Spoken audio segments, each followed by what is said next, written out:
আপনার যদি ইচ্ছা শক্তি থাকে তাহলে আপনি অল্প কিছুর মধ্যেই অনেক কিছু করে নিতে পারবেন। আসসালামু আলাইকুম, আমার রান্নাঘরে আপনাদের স্বাগত জানাই। আজকে আমি চাইনিজ স্টাইলে একটা ভেজিটেবল রান্না করেছিলাম, সেইটা হাতের কাছে যে সমস্ত সবজি পাওয়া যায় সেগুলো দিয়ে। আমি যে সবজি নিয়েছি সেটা বলছি। তার আগে এই যে চিকেন, এখানেও বনলেস চিকেনটা লাগবে। চিকেনের পিসেসগুলো খুব ছোট্ট ছোট করে কেটে নিচ্ছি।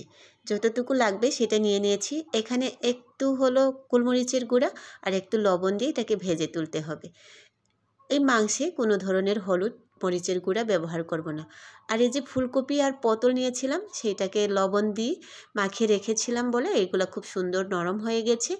আর এইটা রান্না করার পরে ভেঙে যাওয়ার কোনো সম্ভাবনা থাকবে না।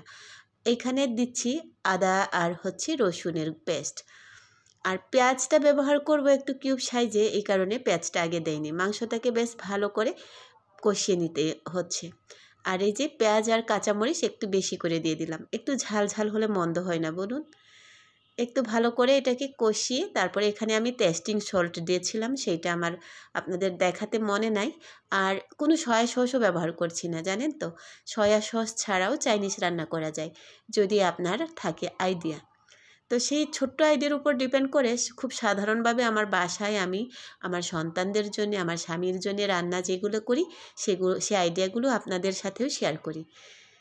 সবজি আর মাংসটা বেশ ভালো করে কষিয়ে নিয়ে এর মধ্যে পানি দিয়ে দিলাম। যে সমস্ত সবজি ব্যবহার করেছি তাতে কষানোর মধ্যে 80% এমনিতেই সিদ্ধ হয়ে গেছে। এবার বেশ ভালো করে আরেকটু পানি দিয়ে ফুটিয়ে নিয়ে এর মধ্যে দিয়ে দিব কর্নফ্লাওয়ার। এখানে 1 টেবিল চামচের মতো কর্নফ্লাওয়ার আমি গুলিয়ে রেখে দিয়েছিলাম।